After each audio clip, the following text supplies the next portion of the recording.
परम पूज्य गणाचार्य मंचासीन श्री विराट सागर जी महाराज की योग शिष्य परम पूज्य संत उपाध्याय जन संत उपाध्याय श्री विरंजन सागर जी महाराज की समस्त आचार्य संघ की सभी लोग अपने दोनों हाथ जोड़ लें। पूज्यों के चरणों में हम सभी नमस्कार करके पूज्यों से आशीर्वाद प्राप्त करेंगे। दोनों हाथ जोड़िए और बोलिए, हे गुरुदेव नमोस्तु, हे गुरुदेव नमोस्तु, हे गुरुदेव नमोस्तु।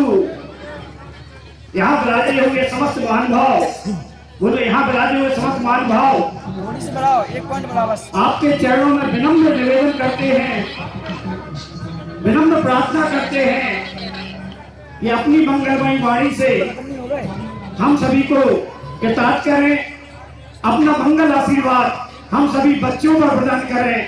नमोस्तु गुरुदेव परम पूज्य उपाध्याय जनसंघ विरंजन सागर। वही बात आपके बीच में रख रहा था कि परम पूज्य विरंजन सागर महाराज जी जिस समय विलयांजलि समर्पित कर रहे थे, उनके मुखारविंद से उद्बोधन चल रहा था और उन्होंने उनके आचार्य श्री के गुणों की गौरव गाथा का जब बखान किया, पूरा देश पूरा विश्व यहाँ तक कि प्रधानमंत्री भी अश्रु धारा से सरसों हो गए।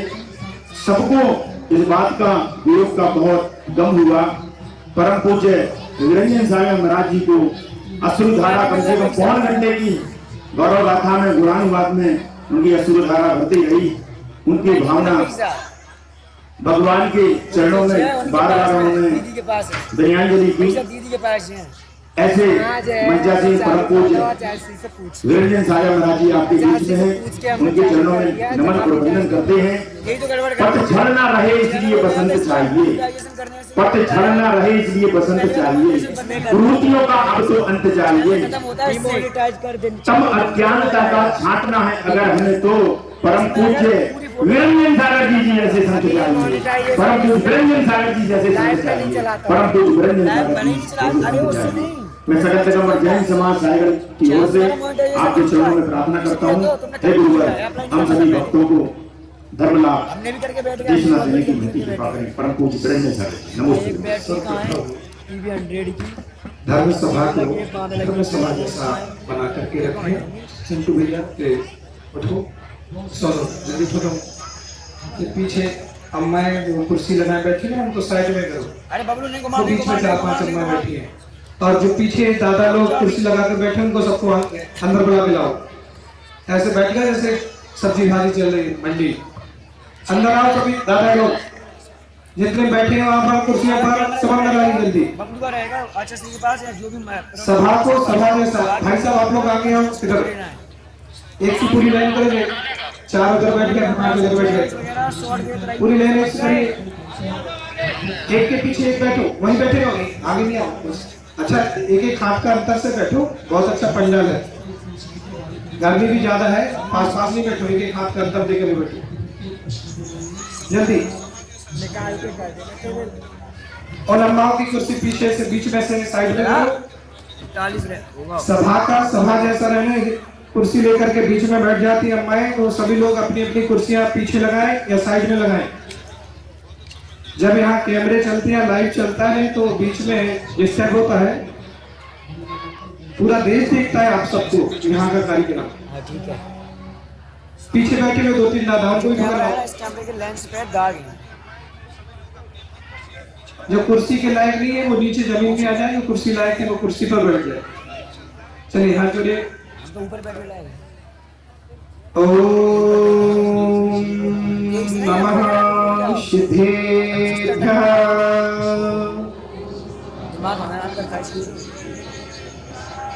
नमो अरिहंतारं, नमो सिद्धारं, बस नमो ऐर्यारं, नमो वज्रायारो, नमो लोय शवेसाहुरं।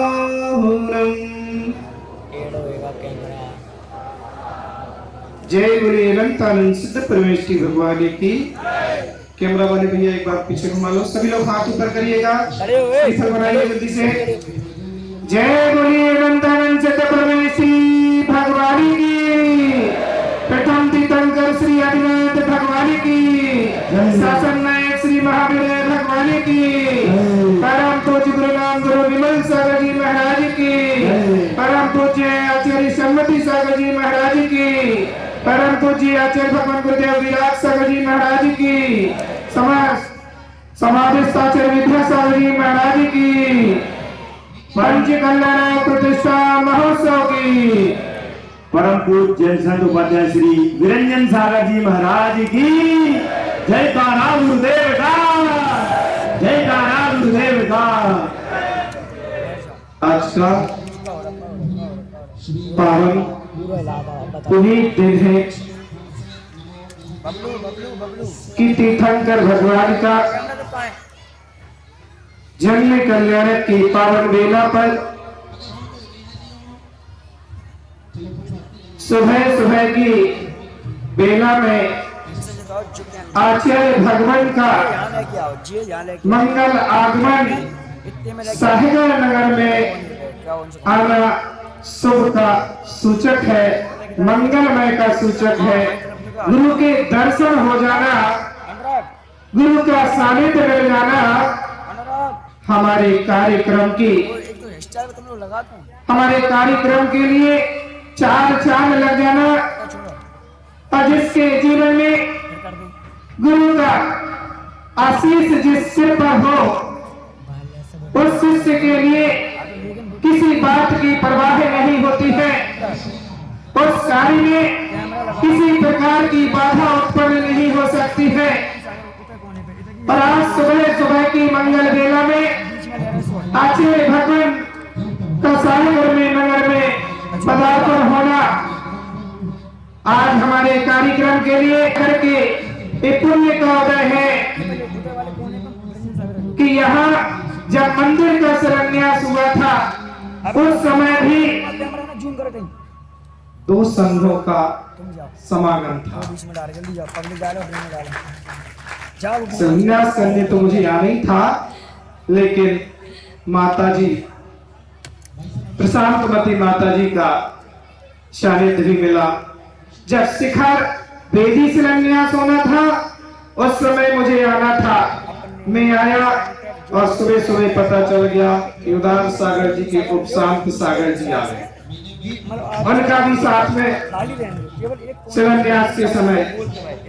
और जब पंच कल्याण की बात आई तो आचार्य भगवंत का आशीर्वाद पहले भी पंच कल्याण की जो तारीख थी उसमें भी जन्म कल्याण के दिन ही मंगल प्रवेश होना था। और नियोग ऐसा बना कि अब द्वारा पंच कल्याण की तारीख आई तो जन्म कल्याण के दिन ही प्रवेश साहिगर नगर में हुआ। इस साहिगर नगर का मंगल पुण्य का योग है कि जिस पुण्य योग में जहाँ तीर्थंकर जैसे महामुनिराज का आज जन्म कल्याणक बना रहे हैं, मैंने तो उन तीर्थंकर भगवान के लिए नहीं देखा है, मैंने उन तीर्थंकर भगवान के दर्शन नहीं किए। आप लोगों ने किए क्या? आप लोगों ने किए? किस किस ने किए साक्षात तीर्थंकर भगवान के जन्म कल्याणक के दिन दर्शन? हाथ उठाओ जल्दी। सुखानंद चाचा किए? नहीं किए? बीच में डाल के जी यहाँ आ जाए बस। साक्षात तीर्थंकर भगवान की जन्म कल्याणक के दिन दर्शन करने के लिए गुरुदेव के दर्शन कर लिए तो तीर्थंकर जैसा वह पुण्य ऐसा लगा कि तीर्थंकर भगवान साक्षात आ गए हो। और आज गुरुदेव का पदार्पण हुआ तो वहाँ तीर्थंकर भगवान का जन्म और यहाँ सागर में गुरुदेव का आगमन, तो ऐसा ही लगा जैसे साक्षात अरहंत भगवान ही। क्यों? पूछो क्यों? क्योंकि उन्हीं की ही प्रतिबिंब तीर्थंकर के स्वरूप उनके लघुनंदन। और जब गुरुदेव सिंहासन पर विराजे हैं, चारों तरफ देख रहे हैं मुनिराज ही साधु, और गुरुदेव का जब छवि को देखते हैं तो अरहंत भगवान की याद आ जाती है।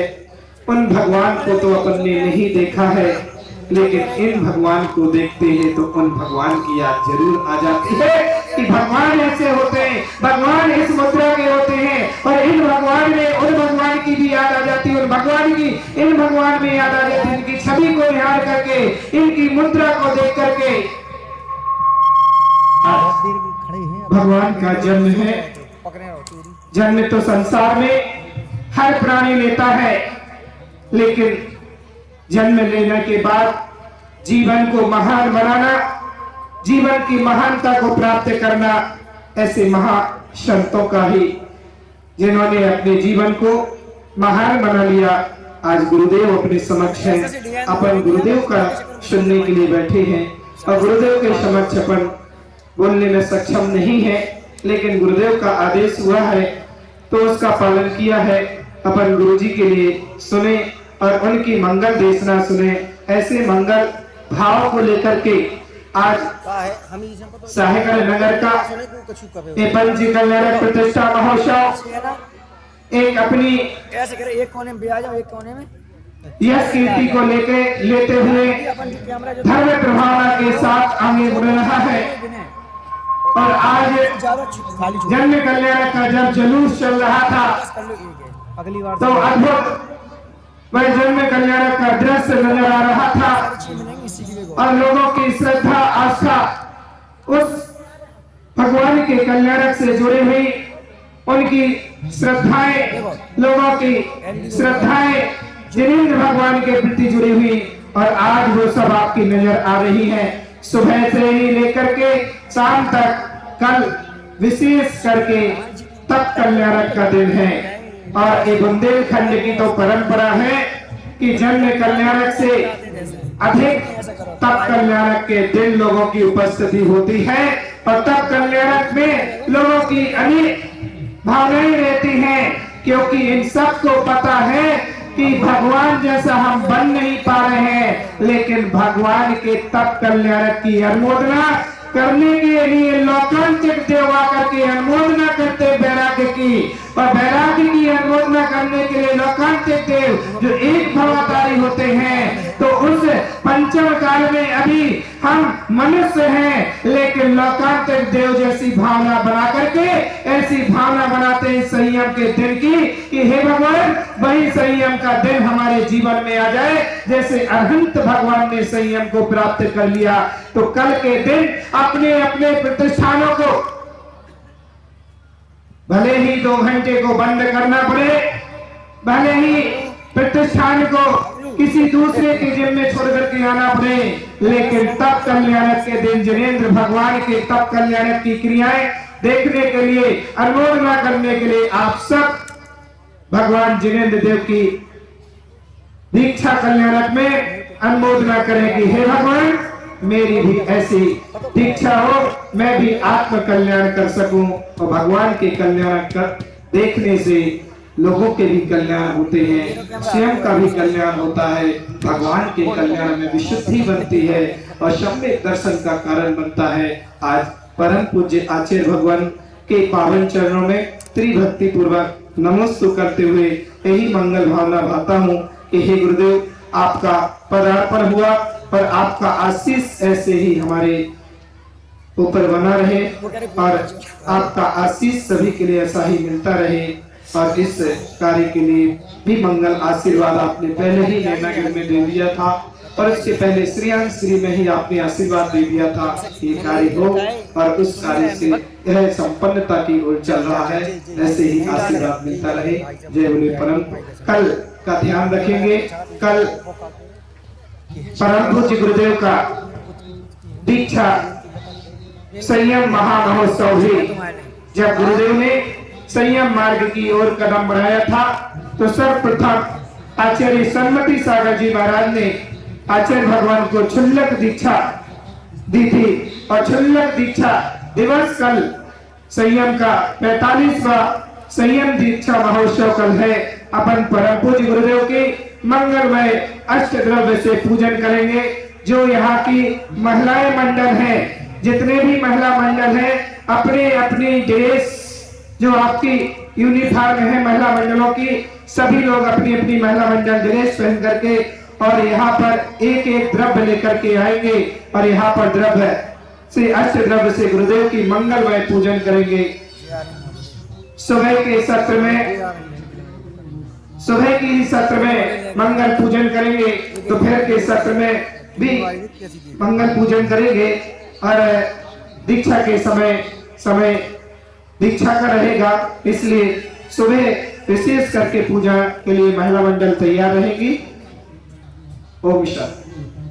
अभी आप परम पूज्य ब्रह्मत निरंजन सागर जी को स्मरण कर रहे थे, उन्होंने यह बता दिया कि साधु जीवन धन है, साधु जीवन श्रेष्ठ है। अब परम पूज्य आचार्य श्री विराट सागर जी मंचासी हैं, मैंने उनके दर्शन किए, मध्य प्रदेश में किए, भगवा में, दोनोंगिरी साइड में किए, कलकत्ता में किए और जयपुर में किए, चतुर्मा शिवरात्रि। मैंने जो उनके अंदर देखा, उनके पास जाकर के देखा, तो मैं कहना चाहता हूँ, मैं कहना ये चाहता हूँ, अगर मैं आपसे कहूँ कि साधु बनना सरल है, साधु बनना सरल है, तो आप क्या कहेंगे? क्या कह रहे पट्टी जी, इतना सरल है? बहुत कठिन है, बहुत कठिन है। परिग्रह को छोड़ना, संसार को छोड़ना, वस्त्रों को छोड़ना, एक भक्ति करना, आरंभ परिग्रह को छोड़ना, ममकार अहंकार को छोड़ना, ये सब छोड़ना बहुत कठिन है। तो आपसे कहें, फिर भी हम यही कहेंगे कि साधु बनना सरल है, पर इधर देखो आचार्य श्री को, सरल बनना बहुत कठिन है, सरल बनना बहुत कठिन है। जो हमने सरलता देखी उनके पास, ये सबसे बड़ी बात है। जो जल से भरा हो उसे सागर कहते हैं, जो रत्नों से भरा हो उसे तो रत्नाकर कहते हैं, और जो अहंकार को भगा दे, अहंकार को हटा दे, उसे दिवाकर कहते हैं, और जो क्षमा, सरलता, वात्सल, प्रेम की मूर्ति हो उसे तो मैं परम पूज्य गणाचार्य श्री विराट सागर जी कहते हैं, परम पूज्य विराट सागर जी कहते हैं। ऐसे गुरुवर के चरणों में मैं सत वंदन करता हूँ और प्रार्थना करता हूँ इस सदन की ओर से कि हे गुरुवर, हम सभी को धर्म की गंगा से अवगाहित करके हम सभी को भी आप मोक्ष मार्ग पर लगा करके हम सबका कल्याण हो, ऐसी मंगल भावना होते हैं। परम पूज्य आचार्य श्री विराट सागर जी। नमोस्तु गुरुदेव, नमोस्तु।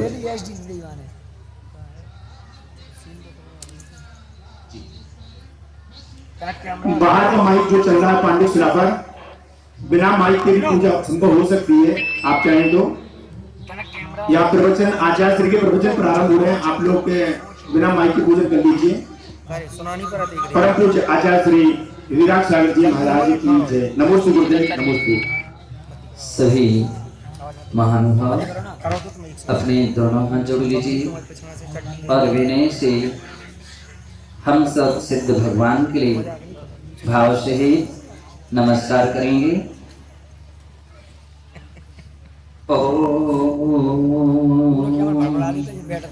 नमः सिद्धिभ्यः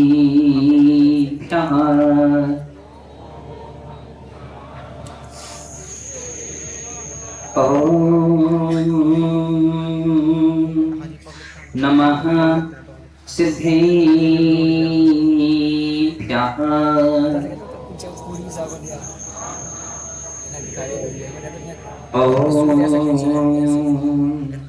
नमः सिद्धिभ्यः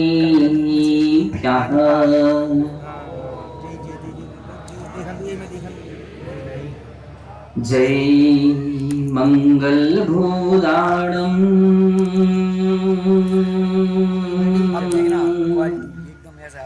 विमिलाणं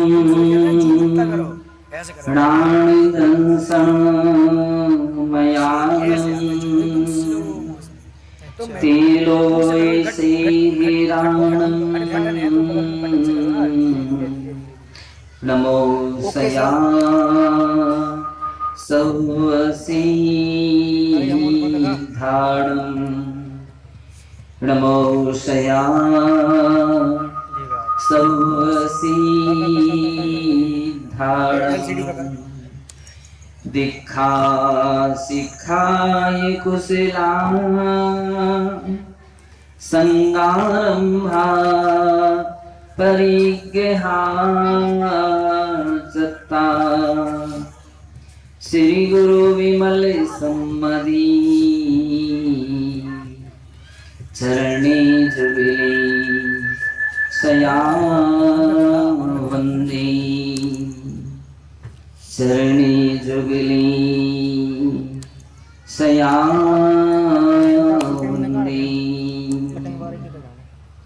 जय बोलिए अनंतानंद सिद्ध परमेष्ठी भगवान की, देवाधिदेव श्री आदिनाथ भगवान की, विश्ववंदनीय श्री चिंतामणि पारसनाथ भगवान की, परम पूज्य वात्सल्य रत्नाकर गुरुदेव आचार्य श्री विमल सागर जी मुनि महाराज की, परम पूज्य तपस्वी सम्राट गुरुदेव आचार्य श्री सन्मति सागर जी मुनि महाराज की, अहिं विश्व धर्मी की, परम पूज्य गणाचार्य श्री विराट सागर जी महाराज की जयकारा गुरुदेव का, जयकारा गुरुदेव का।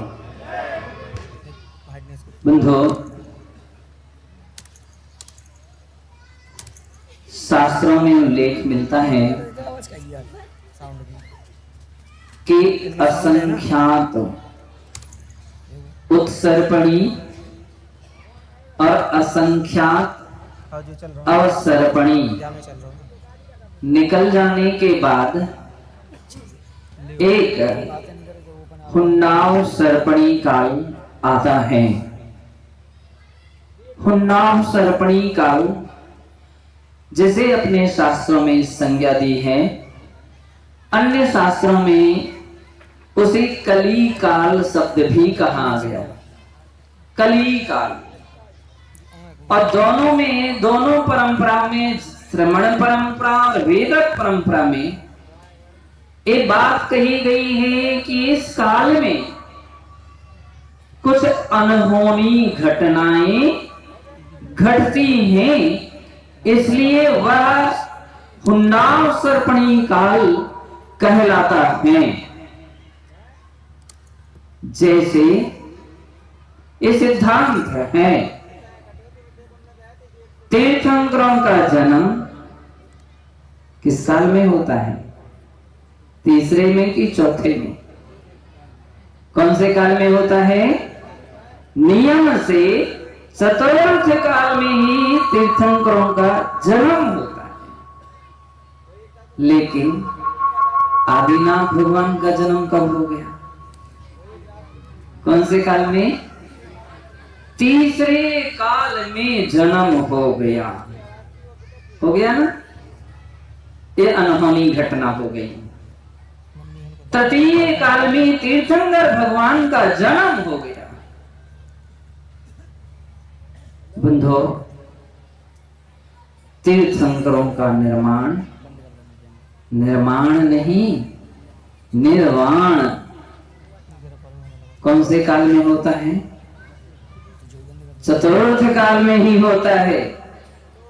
लेकिन आदिनाथ भगवान का निर्वाण, मोक्ष तृतीय काल में ही हो गया। कहते हैं तीर्थंकरों के मोक्ष जाने के पहले और किसी भी महापुरुष का निर्वाण नहीं होता है। लेकिन नाव सर्पणी का उनके भी पहले अनंत वीर्य मुनि महाराज का, बाबूरी भगवान का, ऋषभदेव के मोक्ष जाने के पहले भी उनका मोक्ष हो गया। नाव सर्पणी का तीर्थंकरों के यहाँ कभी भी पुत्रियों का जन्म नहीं होता है। सलाका पुरुषों की पुत्रियां नहीं होती हैं। मतलब रामचंद्र जी की कोई पुत्री थी क्या? 2 पुत्र थे। लेकिन ऋषभदेव के यहाँ 2 पुत्रियों का जन्म हुआ, ब्राह्मी और सुंदरी। हुंडाओ सर्पणी का है। चक्रवर्तियों का कभी पराभव नहीं होता है, लेकिन भरत चक्रवर्ती का पराभव बाहुबली भगवान ने यानी महाराज युवराज ने, राजा ने कर दिया और वे पराजित भी हो गए।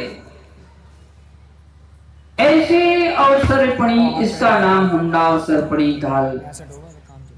कभी तो उस समय तृतीय काल ही चल रहा था। तृतीय काल का अर्थ है जघन्य भोग भूमि। प्रथम काल यानी उत्तम भोग भूमि, द्वितीय काल यानी मध्यम भोग भूमि और तृतीय काल जघन्य भोग भूमि। जघन्य भोग भूमि का काल था वो, लेकिन उसमें भी कर्म भूमि का शुभारंभ हो गया।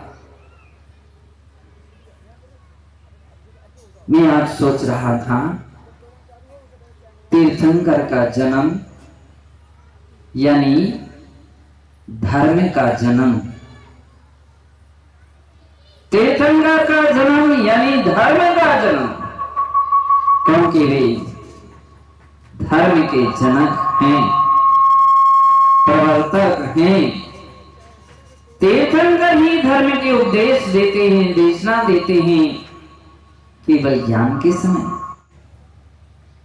इसलिए तीर्थंकर का जन्म यानी धर्म का जन्म, तीर्थंकर का जन्म यानी युग का जन्म। कौन से युग का?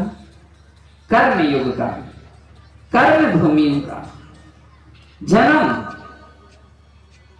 ऐसा बीच का संधि काल आया। अब इसे यूं कह सकते हैं कि चतुर्थ काल की सीमा में ही पंचम काल की सीमा शुरू हो गई, कर्म भूमियां प्रारंभ हो गई। अभी आपके लिए कल बतलाया जाएगा कैसी कर्म भूमियां प्रारंभ हुई, वो कल बतलाया जाएगा। फोटो वाले की अपन क्रम से पढ़ेंगे। और ये तो अपना आदि पुराण चल रहा है। क्या चल रहा है? कौन है? एक अक्षरों के माध्यम से आप लाइनें पढ़ते हैं और यहाँ फोटो वाले कैमरा प्रैक्टिकल रूप में अपन उस आदिनाथ पुराण को पढ़ते हैं। यह सब आदिनाथ पुराण चल रहा है, तीर्थंकर पुराण चल रहा है। बंधु, प्रातः काल की बेला में बहुत अच्छी तरह से अपन ने देखा, समझा कि तीर्थंकर भगवान का जन्म हुआ और ऐसे ऐसे पद्धति से जन्म हुआ।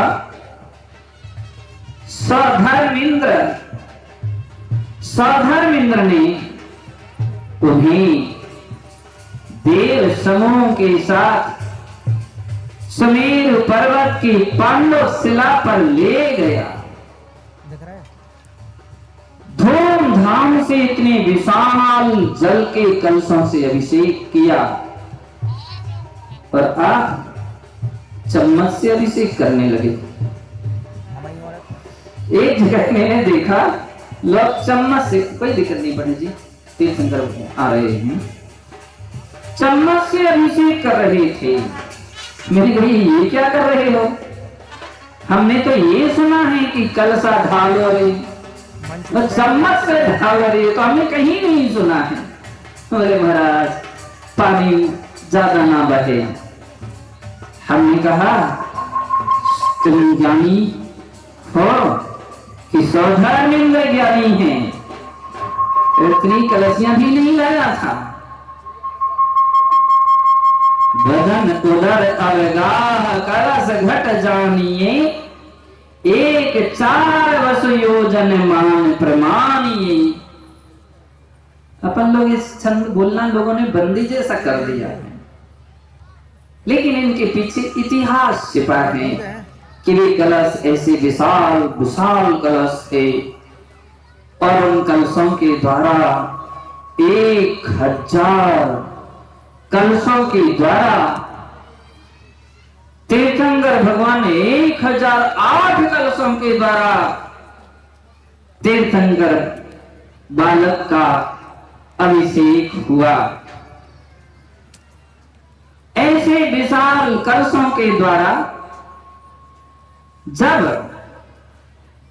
अभिषेक की भूमिका प्रारंभ हो रही थी, स्वधर्मेंद्र क्षीर सागर के उन कलशों को 1000 भुजाओं में, याद रखिए, एक एक कलश से नहीं, 1008 कलश एक साथ ढोले गए थे। सोच लीजिए, एक ही कलश में आपका एक बांध बच जाएगा।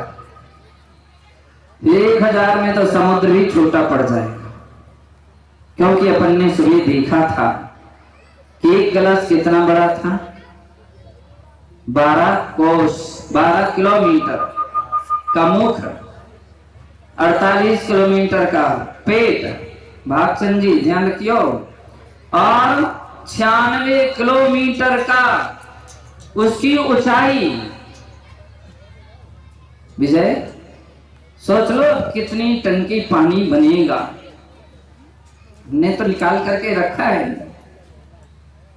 अरबों खरबों लीटर पानी, यानी वो टंकियां उसमें समा जाती हैं। फिर पूरी की पूरी 1008 कलश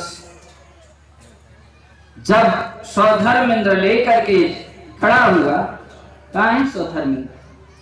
आ गए क्या?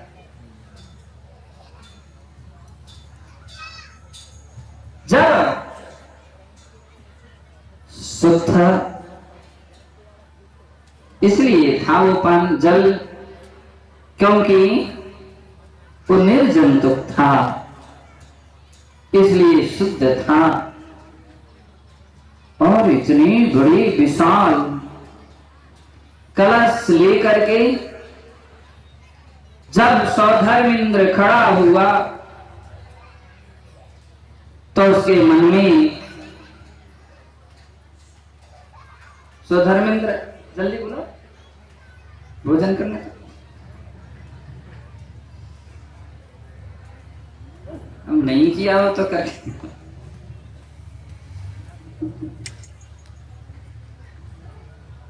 अरे हमारे पास नहीं आने, वहां तो सभा में खड़े होना है, पहले ये तो बदलाव।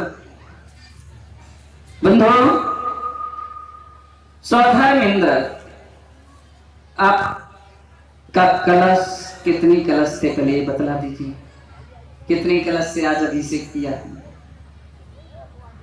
स्वधर्मेंद्र जी? 1008। बहुत सही, बिल्कुल सत्य बतलाया। और एक कलश कितने बड़े थे? कितने बड़े बड़े कलश थे? इतने थे 10 गहराई वाले 14। अब भूल गए। 1-4 वसु, 1 योजन के मुख, 4 योजन का पेट और 8 योजन का उसकी गहराई या ऊंचाई, यानी किलोमीटर से बतलाओ। अब आज के समय लोग नहीं जान रहे हैं योजन क्या है। 12 किलोमीटर का मुख, 48 किलोमीटर का उसका पेट और 96 किलोमीटर की ऊंचाई, इतना एक कलश। और फिर ऐसे ही 1008 कलश। आपने रिसीव कर लिया था क्या? कुछ सोचा कि नहीं कि तुरंत का जन्मा हुआ बालक और तुम सब बिल्कुल लेकर के खड़े हो गए। धर्मेंद्र सोच में तो पड़ गया। ऐसा हमारे शास्त्रों में उल्लेख मिलता है कि जब वो कलश लेकर के खड़ा तो सोच में पड़ गया। एक तुरंत का जन्मा हुआ बालक और तुरंत के जन्मे हुए बालक को तो आप बतलाओ, माताएं ठंडे पानी से क्या नहलाती हैं? क्यों विजय, तुम्हें बतला सकते हो, हम लोग तो सुनी सुनाई। बोलते हैं कि तुरंत के जन्मे हुए बालक के लिए ठंडे पानी से नहीं नहलाया जाता है, और नहला दे तो बतलाते उसको जुकाम बैठ सकती है, सर्दी बैठ सकती है। थोड़े से भी पानी से नहीं नहलाते हैं। कैसे नहलाते हैं? कैसे बतला माताएं? नीम के पानी से कैसे गरम प्राशक करके रखती हैं, ऐसी बात है, उससे नहलाती हैं। कुनकुने से पानी से, ठंडा नहीं होना। तुम कैसे करते गए? कर लिया पूरा कि नहीं? बोले सत्कार तो लिया था।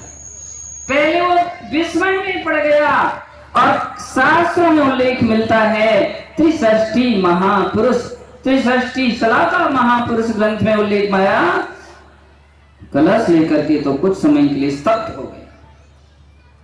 इतने में तीर्थंकर जन्म से कितने ज्ञान के धारी होते हैं? कितने? 3 ज्ञान के धारी। सुखानंद जी कितने ज्ञान के धारी? 3। मति ज्ञान, श्रुत ज्ञान, अवधि ज्ञान। जन्म से ही 3 ज्ञान के धारी होते हैं। ओहो, इतने छोटे से बालक को अवधि ज्ञान। बंधु, लोग कहते हैं कि क्या वे किसी स्कूल में पढ़ने गए थे? क्या नहीं गए? क्या किसी ने उनको पढ़ाया लिखाया? नहीं पढ़ाया लिखाया। जो जन्म से अवधि ज्ञानी हो उसको अब कौन पढ़ाए? कौन सा स्कूल में उनकी शिक्षा दे? जितनी पुस्तकें थी वो सारा ज्ञान तो उससे भी ज्यादा अधिक ज्ञान के द्वारा वो समझ लेते थे, जान लेते थे। इसलिए शास्त्रों में उनके लिए स्वयं बुद्ध कहा गया है। स्वयं बुद्ध। बंधु, समझ लिया कि ओहो, अवधि ज्ञानी पर धर्मेंद्र भी सोच में पड़ा हुआ है। एक जगह उल्लेख मिलता कि वे अपने छोटे छोटे से नन्हे नन्हे से पांव बाहर निकालते हैं और उससे सुमेरु पर्वत को ऐसा ऐसा हिला देते हैं, और वो पर्वत अचल है फिर भी चलायमान हो गया। इस श्रद्धा की, भक्ति की भाषा है। तब वो अवधि ज्ञान से, अरे मैं क्या सोच रहा था, ये तो अतुल बल के धारी हैं। तीर्थंकरों के लिए जन्म से 10 अतिशय होते हैं, और 10 अतिशयों में एक अतिशय अतुल बल, ऐसा अतिशय है। बंधु, कहते उसकी शंका का समाधान हो जाता है। मुनि सुब्रत काव्य एक ग्रंथ है, यूं कहे मुनि सुब्रत पुराण। उसमें उल्लेख मिला कैसे प्रसंग पर तीर्थंकर ने जब समझ लिया तो उन्होंने बनावटी छींक ली। किसने? बालक ने। और कितनी जोर से ली, आप सब उधर जाओगे। धर्मेंद्र तो गिर पड़ा। वहां पर उल्लेख मिलता है, शायद उस समय कलश नहीं लिए हुए था हाथ में। नहीं, फिर से धरने जाना पड़ेगा।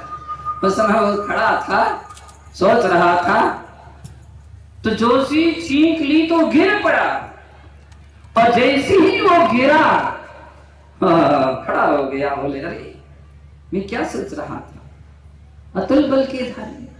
मैं सोच रहा था कि इतने पानी से तो छोटा सा बालक, हाथी भी रख दिया जाए, हाथी भी खड़ा हो जाए तो भी बह जाएगा और पता ही नहीं पड़ेगा कि वो कहां चला गया। बालक का तो फिर कहना ही क्या है, लेकिन ये तो अतुल बल के धारी हैं, नहीं बहेंगे, जुकाम सर्दी वगैरह कुछ भी नहीं होगी। और ऐसा समझ करके उसने अभिषेक कर दिया। कहते हैं कि जैसे ही तीर्थंकर बालक का अभिषेक हो रहा था, देवता गण नाच रहे थे और आप भूखे बैठे। भूखे तो कहीं नहीं बैठा था, सांची सांची तो बात यही है, तो धर्मेंद्र अकेले भूखे बैठे। बंधो, देवता नाच रहे थे, देवियां ओ भक्ति गान और नृत्य कर रही थी, बाजे बज रहे थे। कितने? 4 से बाजे लेकर के आ गया। कितने बाजे बजे थे? 12.5 करोड़। करोड़, ध्यान रखियो। आप पैसों का हिसाब लगा रहे हो। देवताओं के लिए तो कुछ खरीदना ही नहीं पड़ता है, वो गंधर्व जाति के देव होते हैं। और बंदो 12.5 करोड़ बाजे बजाए जाते हैं, तरह तरह की नृत्य गीत भक्ति गाई जाती हैं। अभी हम लोग निकल रहे थे तो कुछ लोग सोचने लगे, महाराज जन्माभिषेक हो रहा है, अब वहां से आप जाओगे क्या? मैंने की क्यों? पाप थोड़ी लगेगा। अरे हम निकलेंगे तो पाप थोड़ी लगेगा। सुनो, आदिनाथ पुराण में को लेख मिला कि जिस समय तीर्थंकर आदिनाथ का अभिषेक, बालक तीर्थंकर का अभिषेक सुमेरु पर्वत पर चल रहा था, उस समय 2 चारण रिद्धिधारी मुनि महाराज अकृत्रिम चैत्यालयों की वंदना करते हुए पांडुप वन में पहुंच गए। और वंदना करते हुए जैसे आगे बढ़े तो उन्होंने देखा ईशान गौण के पांडव शिला पर तीर्थंकरों का दिव्य अभिषेक हो रहा है, देवों के द्वारा अभिषेक हो रहा है। कुछ क्षण के लिए खड़े हो गए, हमने भी सबको खड़ा कर लिया। हमको कोई दोष नहीं लगेगा, जब चारण रिद्धिधारी महाराज खड़े हो सकते हैं, अपन तो गली रिद्धिधारी है। बंधु, वो दृश्य देखने लगे चारण रिद्धिधारी मुनि महाराज। ऐसा अभिषेक के विषय में लिखा है शास्त्रों में, अनेकों लोगों को सम्यक दर्शन उत्पन्न हो जाता है। देवतागण केवल यह जिन महिमा दर्शन नाम का एक निमित्त और एक हेतु कहा गया, बाह्य कारणों में उनकी महिमा देखते ही सम्यक को प्राप्त कर लेते हैं और सम्यक दृष्टि बन जाते हैं। लोग कहते हैं दिखावा मत करो, दिखावा मत करो, सच्ची बात है ना।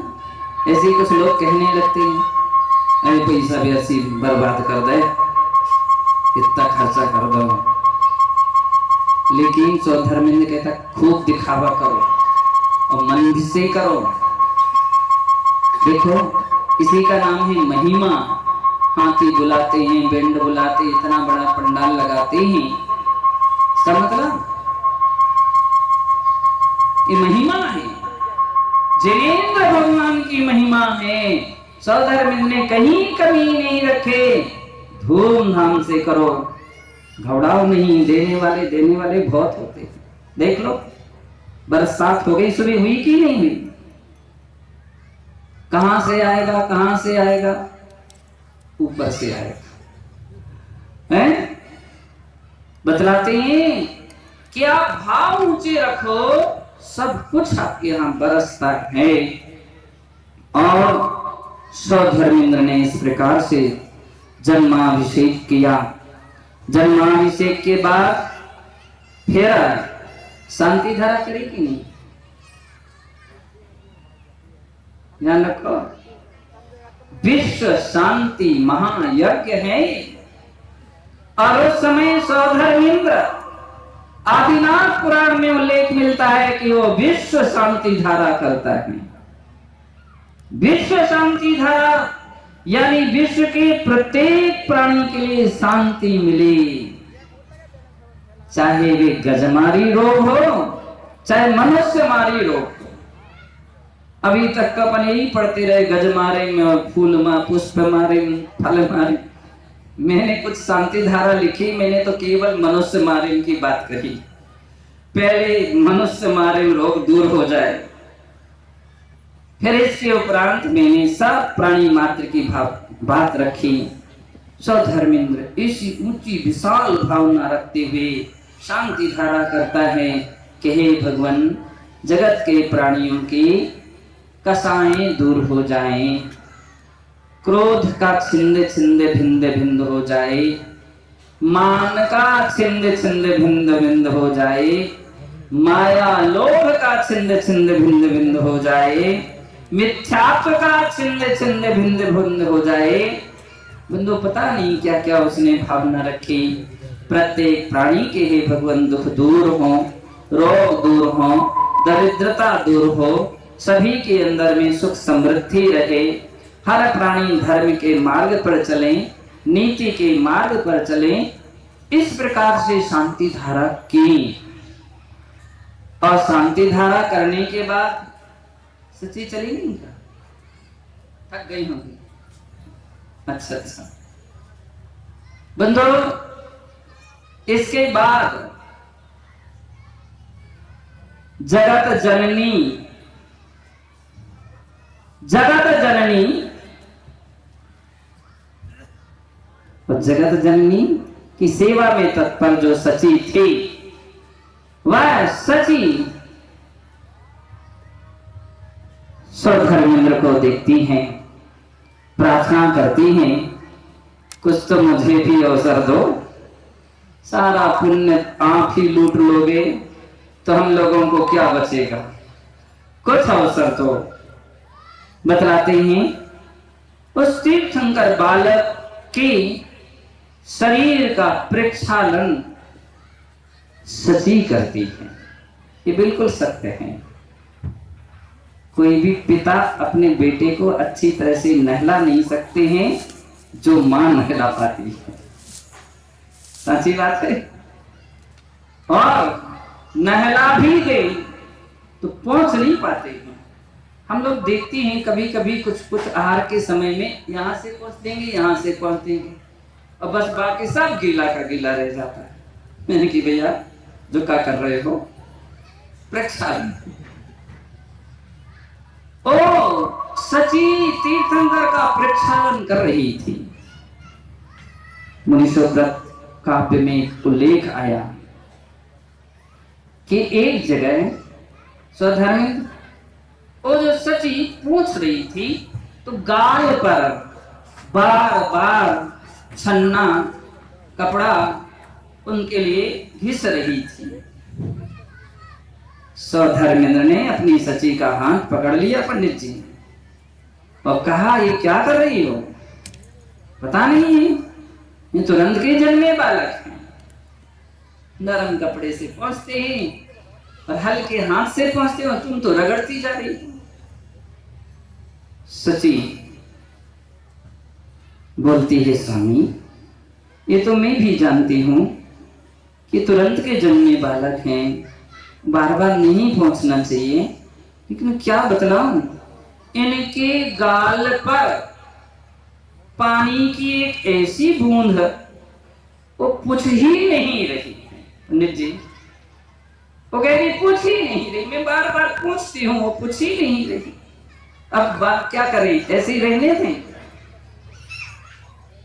सौधर्मेंद्र सची के मुकुट को देखता है और फिर तीर्थंकर के उस गाल को देखता है।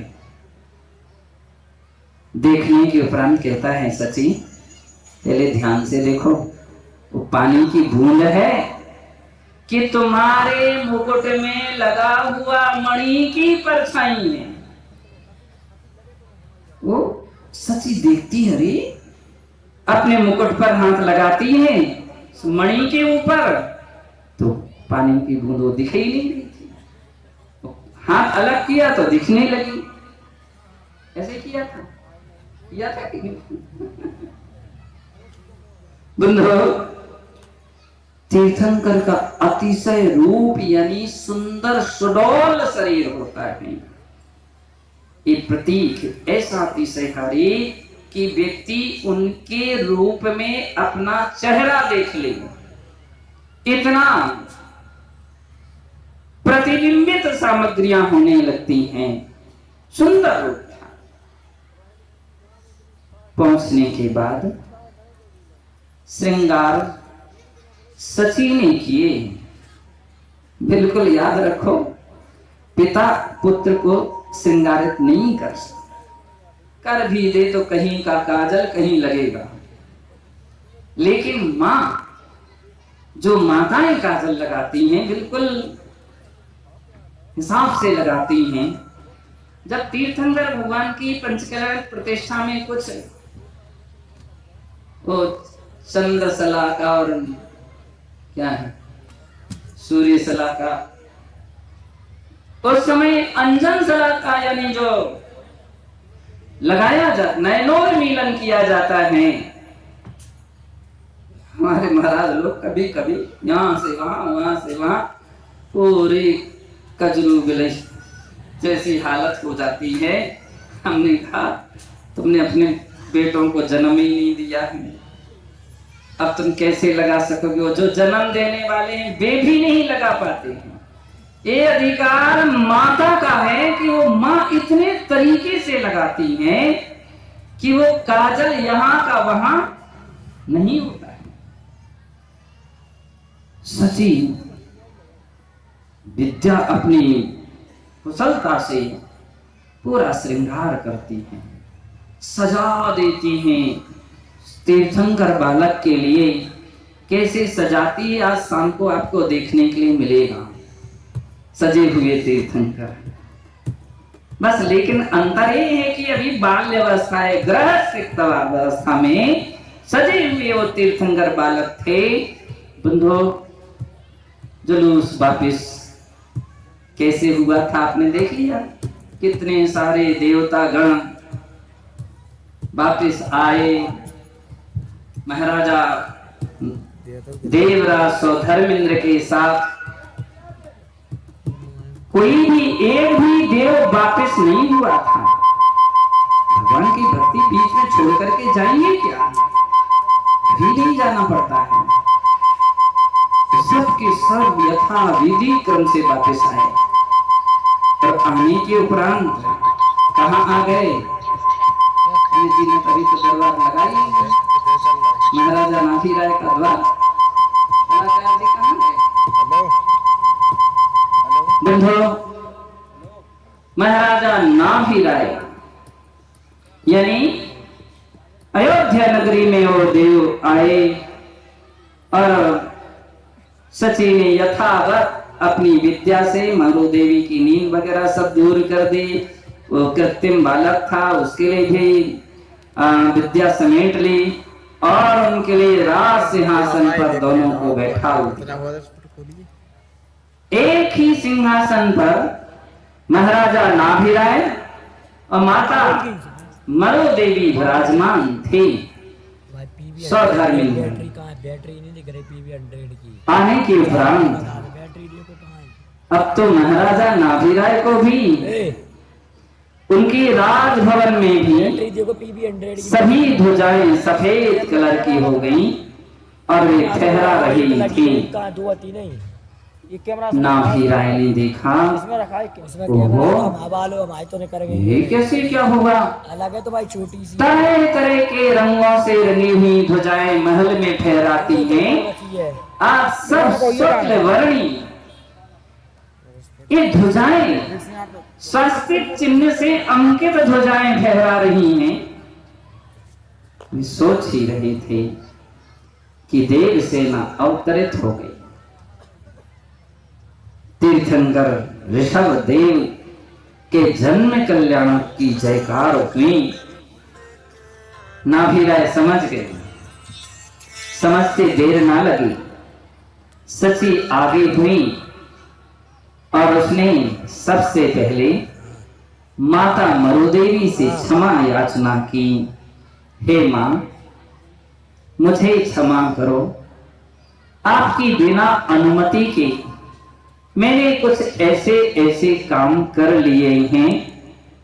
आपके बालक के लिए ऐसा नियोग है, उस पद्धति के आधार पर हम लोग जन्माभिषेक के लिए ले गए थे। आप सबके लिए मायामयी निद्रा में सुला गए थे और धूमधाम से आनंद हर्ष और खुशी के साथ जन्म कल्याण का जन्माभिषेक करके हम लोग वापिस लौट रहे हैं। इतने में ही सौधर्मेंद्र के हाथ में बालक था। अब आश्चर्य की बात है यहां पर, बतलाओ, बालक पहले पंडित जी किसको दिया? माता को दिया कि पिता को दिया? अब वो बालक है और सौधर्मेंद्र सची जो ले आई हैं, नियोग के अनुसार तो मां मरु देवी के सम्मुख वो बालक प्रस्तुत किया गया। मरु देवी तो इतनी गदगद हो गई मानो उन्हें 3 लोक का राज्य मिल गया हो। राज्य तो बहुत छोटा है, 3 लोक के नाथ उनके लिए मिल गए। स्त्रीणां सतानि सतिषु जनयन्ति पुत्रान् नान्या श्रुतं तदुपमं जननी प्रसूता। आप पढ़ते हैं, सैकड़ों स्त्रियां सैकड़ों पुत्रों को जन्म दे तो भी हे प्रभु, आप जैसे बालक को जन्म देने वाली मां केवल एक ही है। सारी दिशाएं हजारों लाखों करोड़ों नक्षत्रों को, तारों को जन्म दे दी, लेकिन सूर्य को जन्म देने वाली एकमात्र पूर्व दिशा ही होती है। मात्र पूर्व दिशा की तुल्य है जो सूर्य जैसे तीर्थंकर बालक को जन्म देती है। मां की स्तुति करती है वह सची।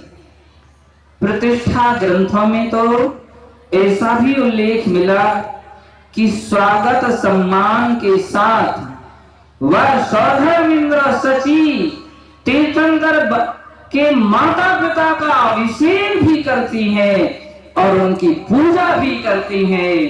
ऐसा हमारे प्राचीन प्रतिष्ठा ग्रंथों में भी उल्लेख मिलता है। बंधुओं, सम्मान करने के बाद सौधर्मेंद्र लगता है केसरी के बाद महाराजा नाभी राय ने बालक को अपने हाथ में ले लिया होगा। सौधर्मेंद्र उनके अंगूठी में अमृत न्यास करता है, क्योंकि तीर्थंकर अपनी मां का दुग्ध पान कभी भी नहीं करते हैं। अमृत न्यास आप अपन देखें तो हर बालकों में एक संस्कार जन्म से कहां से आते बिना सीखे, सही बात है, बिना सीखे बिना सिखाए अपने अंगूठा चूसने लगते हैं। ये तीर्थंकरों की परंपरा है। कहां से परंपरा है? तीर्थंकर परंपरा है। वो अमृत नाश करते हैं और वो तीर्थंकर बालक अंगूठे को चूसते चूसते बड़े होते हैं। सौधर्मेंद्र के द्वारा उनकी सुधारना सभा में आगे लगे हुए मान स्तंभों के पिटारों से उनके वस्त्र और आभूषण आते हैं। मनुष्य कृत कोई भी ना तो वस्त्र होते हैं और ना आभूषण होते हैं। बंधो, वे वस्त्र आभूषण उनके लिए पहनाए जाते हैं, अमृत न्यास किया जाता है और इसके उपरांत खुशी से सौधर्मेंद्र आपने कहां बधाई की है, कितनी ऐसी ऐसी नाचने लगे। आज देखना सौधर्मेंद्र का तांडव नृत्य। सौधर्मेंद्र पूरा नृत्य शास्त्र से सजा हुआ आपका नृत्य होना चाहिए, ऐसा नहीं हो।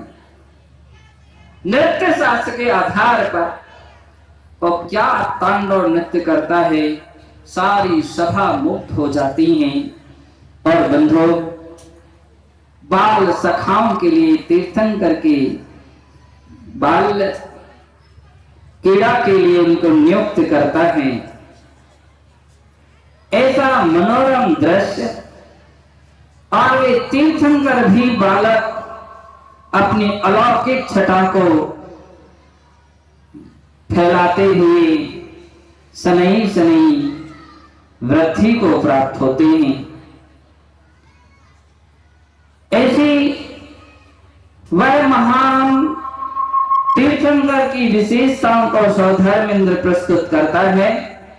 तभी सौधर्मेंद्र वहां से प्रस्थान कर जाता है, देवतागण प्रस्थान करते हैं, केवल वे ही कुमार देव उनकी सेवा में रहते। तब कहीं महाराजा नाभिराय के लिए जैसे ही ज्ञात होता है, वे अपनी राजसभा में पुत्रोत्सव की घोषणा करते हैं और सारे नगर में एक अलौकिक खुशियां मनाई जाती हैं। बंदी गृह के बंदी लोगों के लिए शिक्षा और प्रतिज्ञा देने के बाद अब ऐसा कभी अपराध नहीं करेंगे, सारी सजा माफ कर दी जाती है, उन्हें बंदी गृह से मुक्त किया जाता है। कहते हैं कि वे महाराजा नाभिराय हर प्रजा के प्रत्येक सदस्यों के लिए बड़ी खुशी और बड़ा आनंद प्रस्तुति देते हैं। तरह तरह के नगर नगर के राजागण पुत्रोत्सव में शामिल होते हैं। धूमधाम से तीर्थंकर बालक का जन्मोत्सव मनुष्यों की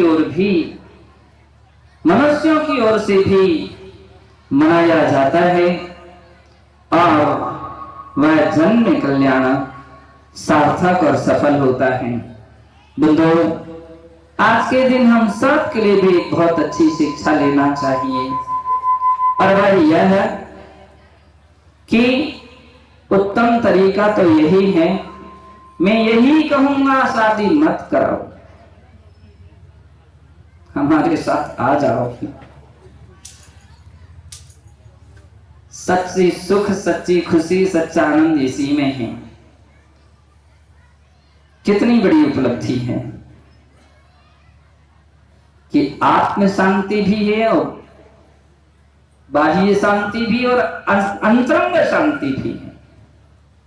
अब नहीं तुम्हारा पुण्य है तो अब हम लोग क्या कर सकते हैं? जगाओ पुण्य, और नहीं जगे तो ठीक है। अगर आप अपने मन पर ब्रेक नहीं लगा सकते, कंट्रोल नहीं कर सकते, तो शास्त्र कहते हैं फिर विधि विधान से शादी कर लो, लेकिन मर्यादा का ध्यान रखें। यहां वहां से भागा भगवल का काम मत करें। समझ में आ गया? जाति पाति का ध्यान रखें, चाहे जिसकी उठा के ले आए। और हम जैन हैं, जैन कहलाने के लायक तो नहीं रहा। और दूसरी दृष्टि से देखें तो जैन धर्म कोई भी प्राणी पशु पक्षी भी धारण कर सकता है, लेकिन वो पात्र नहीं बन सकते पंचकलना जैसे कार्यों में, विहार नहीं दे सकते हैं। बहुत कुछ ऐसे प्रसंग हैं कि जिनमें वो भाग नहीं ले पाते हैं। हमारे आचार्य गण, साधु गण, विद्वान जन इस बागडोर को मजबूत किए हुए हैं, तो आज ये परंपरा शुद्ध और मर्यादित है। शादी करें अपनी जाति में, अपनी पद्धति में करें, तो मुझे लगता है कि हमारी बहुत कुछ मर्यादाएं सुरक्षित रहेंगी। और जो संतान होगी वो आपके यहाँ एक जाज्वल्य दीप की तरह संतान होगी, वह घर में नया प्रकाश लाएगी। जननी जने तो ऐसा जन के दाता के सुर, नहीं तो रही बांझड़ी मत गमावे नूर। मारवाड़ी राजस्थान की पर कहावत है कि हे मां, तू अपने पुत्र को जन्म दो, तो ऐसे पुत्र के लिए जन्म दो या तो दान देने वाला दानवीर भामाशाह की तरह हो, या फिर महाराणा प्रताप की तरह सूरवीर हो। धर्म संस्कारों से सजा हुआ बालक हो।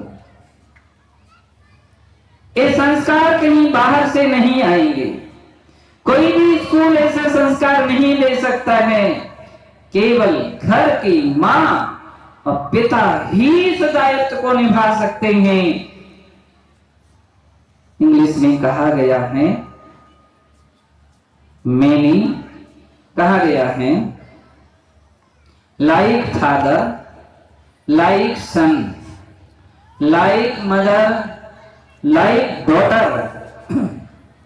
अर्थात जैसे पिता वैसे पुत्र, जैसी मां वैसी बेटी। अगर माता पिता सुसंस्कारित हैं तो बंधु नन्हे नन्हे से बालक दौड़ दौड़ करके महाराज की उंगली पकड़ते हैं। अभी हम लोग ब्रावोदय में थे, 2-2, 3-3 साल के बच्चे दौड़ करके उंगली पकड़ लेते थे और इतनी जोर से पकड़ते थे कि वे छोड़ने के लिए किसी प्रकार से वो तैयार ही नहीं होते थे। बड़ी मुश्किल से उनसे उंगली छुड़ाई जाती थी। और कुछ ऐसे बच्चे होते थे कि वे दूर से दरवाजे में छिप जाएं और यदि पीछे देखें तो रो पड़े। मैंने कहा ये अंतर क्यों दिख रहा है? बच्चे तो ये ही हैं, बच्चे वो भी हैं। ये अंतर माता पिता से पहचान हो रही है। जिनके माता पिता महाराजों के चरणों में जाकर के बैठते हैं, सेवा भैयावृत्ति करते हैं, उनके बच्चे भी अपने नन्हे नन्हे से हाथ आगे करते हैं। जिनके माता पिता भगवान के दर्शन करने का नियम रखते हैं तो बच्चे भी रो रो मचल मचल करके मंदिर ले जाने की आग्रह करते हैं। जिनके माता पिता मंदिर नहीं जाएंगे तो बेटों में कैसे संस्कार पड़ेंगे? माता पिता बीड़ी सिगरेट पीते हैं तो बच्चे भी जूठी मुठी उठा करके पाउच, कुछ कुछ तो लोगों को बड़ा मजा आता है खिलाने में। बंधु कहते हैं माता शत्रु पिता बैरी, इन बालों ना प्राचिता। वो माँ शत्रु है जिसने अपने बच्चों के लिए अच्छे संस्कार नहीं दिए। ना जन्म देती तो अच्छी थी, पिता बच्चों को जन्म नहीं देती तो अच्छा था। शत्रु तो नहीं कहलाते, शत्रु कहा जा रहा है। तुम उसके शत्रु हो, शत्रु, और आप बैरी हो। कैसा लगता है? गाली जैसी लगती है। अरे कैसी कवि ने बड़ी हिम्मत करके लिखा होगा, उसने कुछ नहीं सोचा कि लोग क्या कहेंगे मुझे, उसने तो लिख दिया। ना शोभते सभा मध्ये हंस मध्ये बको यथा। सभा में उसी प्रकार से शोभा नहीं देती हैं वे बच्चे जैसे हंसों की सभा में बगुला शोभा नहीं देता। इसलिए अच्छे संस्कार दो। 1 घंटे तुम्हारी दुकान बंद रह जाए कोई अंतर नहीं आता है, लेकिन कहो बेटा हमारे साथ चलो और अभिषेक करो, बेटा हमारे साथ चलो आज आहार दो, बेटा हमारे साथ चलो प्रवचन सभा में बैठो। कुछ ना कुछ तो बात, अपने हजारों 50 बातें सुनाई जाती हैं, कोई ना कोई 1 2 4 अक्षर भी अगर उनको समझ में आते गए तो धीरे धीरे बूंद बूंद से गागर भी भर सकता है। लेकिन वे बैरी माता पिता, तुम दुकान पर बैठो हम जाते हैं। कौन?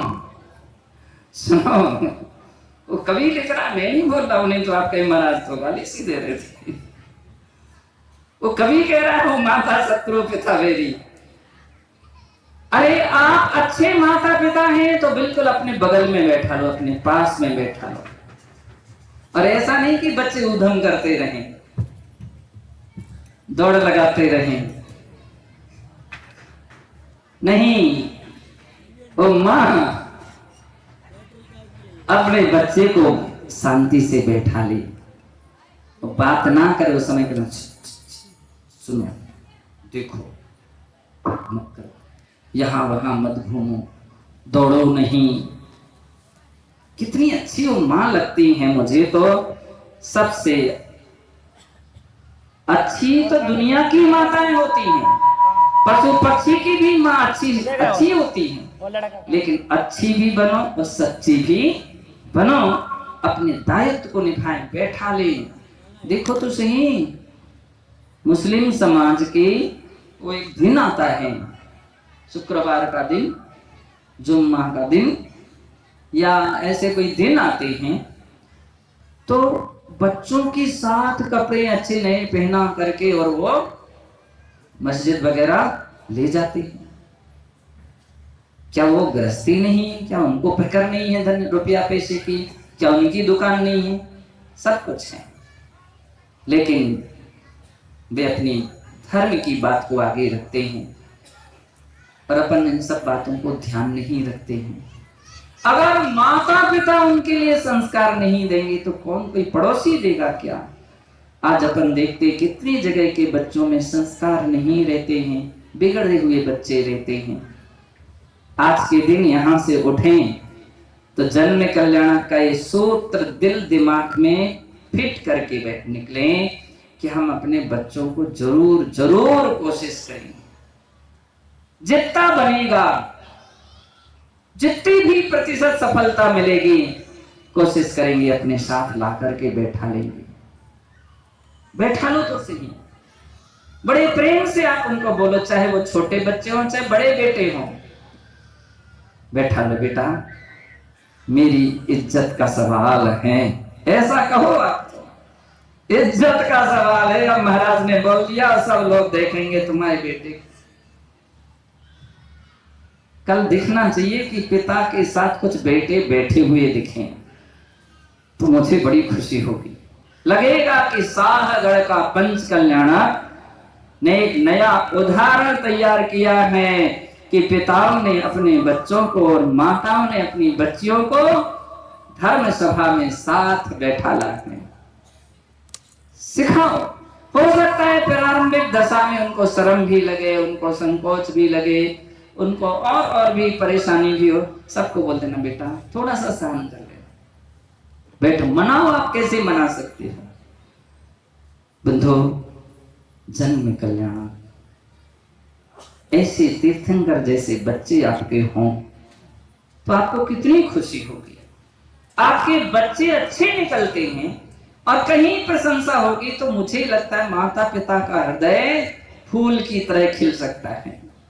और यदि बात बिगड़े हो तो फिर, यद्यपि मुझे भरोसा है शाहगढ़ के बच्चे बहुत अच्छे और सच्चे हैं, वे कभी धर्म कार्यों में पीछे नहीं रहते हैं। जब भी महाराजों का आगमन होता है सबसे अधिक संख्या तो बच्चों की मिलती है। जब हम लोग 90 में आए थे चुली मछरका में, मालूम है 90 बच्चे जाते थे, 70-80 बच्चे। आपको मालूम है कि महाराज देख रहे, बोले हम भी तो। निरंजन सागर जी ने भी चातुर्मास किया तो मुझे ये भी जानकारी मिली थी कि उनके समय में भी 100-100, 150 बच्चे साथ जाते थे भैया वृत्ति में। लेकिन प्रवचन की सभा में मैं बोल रहा हूं, प्रवचन सभा में आपको उपस्थित एक कदम नया बढ़ाना है। 250 बच्चियां उस समय वाचना चली थी और वाचना में एक सामायिक विधि सिखाई गई थी। 250 बच्चियां एक साथ पंक्ति बद्ध होकर के सिंह जी और बिल्लैया जी का जो मंदिर है वहां पर एक साथ बैठती थी। हमारे परमानंद जी, शास्त्री देवड़िया जी, भागचंद जी और भी दादाजी वगैरह सबको बैठालते थे। कुंदन लाल जी, मुझे बड़ी खुशी होती थी। और सागर को तो जब भी हम आते हैं तो मुझे खुशी रहती है, ऐसा लगता है कि कुछ अपने लोगों के बीच में आ गए हैं।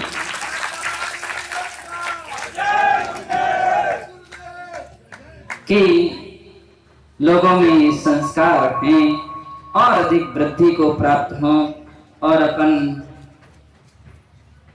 ऐसे अवसर पर हम देखते हैं कि अपने हमारे संघर्ष श्रवणाचार्य विमल सागर जी महाराज यहाँ की धरती के ही एक रत्न थे और जिन्होंने कठोर साधनाएं की, उपवास किए, नीरस किए, साहित्य का सृजन किया, ऐसे एक बहुत अच्छे कार्य किए। और भी अनेक इस धरती हम पत्रिका देख रहे थे 20-25 तो पिछीधारी और माताएं बहनें ब्रह्मचारी लोग धरती पर हुए हैं। बंधु, यही सबसे बड़ी उपलब्धि है कि ऐसी धरती पर ऐसे रत्नों का जन्म हो जो धर्म के लिए ध्वजाओं को लेकर के खूब जगह जगह फहराते रहें और जगत के उद्धार में, स्वपर कल्याण में तत्पर रहें। मुझे बड़ी प्रसन्नता है कि हमारे शील चंद जी, विमल सागर जी के गृहस्थ एक पिताजी, उनकी माँ का नाम क्या था, सुशीला देवी के भैया संतोष जी क्या सोच रहे थे पहले कैसे होगा पंचकर्म, कैसे का। मेरी घबराओ नहीं, अच्छा और अच्छे से अच्छा हो। और अपन देख रहे हैं बंधु, कहते हैं भावना जब हमारी पवित्र होती है तो कार्य भी बहुत उज्जवल और बहुत अच्छे होते हैं। सारी समाज आपके साथ या धर्म के साथ होकर के धर्म के कार्यों को उन्नत अच्छे से अच्छे बनाने की कोशिश करती है। सब लोगों के लिए मेरा बहुत अच्छा आशीर्वाद है। जय बोलिए महावीर भगवान की। ज्ञानी आत्माओं, अभी अभी परम पूज्य आचार्य श्री को आप लोग श्रवण कर रहे थे। धर्म की नगरी साहिबगढ़ में उनका पदार्पण मंगलकारी हुआ, मंगल में हुआ। उन्होंने बहुत अच्छी ज्ञानवर्धक बातें बताई। उसमें से एक बात की मैं पुष्टि करना चाहता हूँ, उन सप्त परम स्थानों की जिसमें सज्जाति, सतगृहस्थ, साम्राज्य, इंद्र का पद और समाधि मरण। समाधि मरण के लिए दीक्षा कंपलसरी है, बिना दीक्षा के समाधि मरण संभव नहीं है। और अरहंत पद और निर्वाण की प्राप्ति, ऐसा आचार्य श्री ने एक मनुष्य पर्याय की सार्थकता के लिए मोक्ष मार्ग सुलभ बताया है। ऐसे गुरुवर के चरणों में वंदन करता हूं।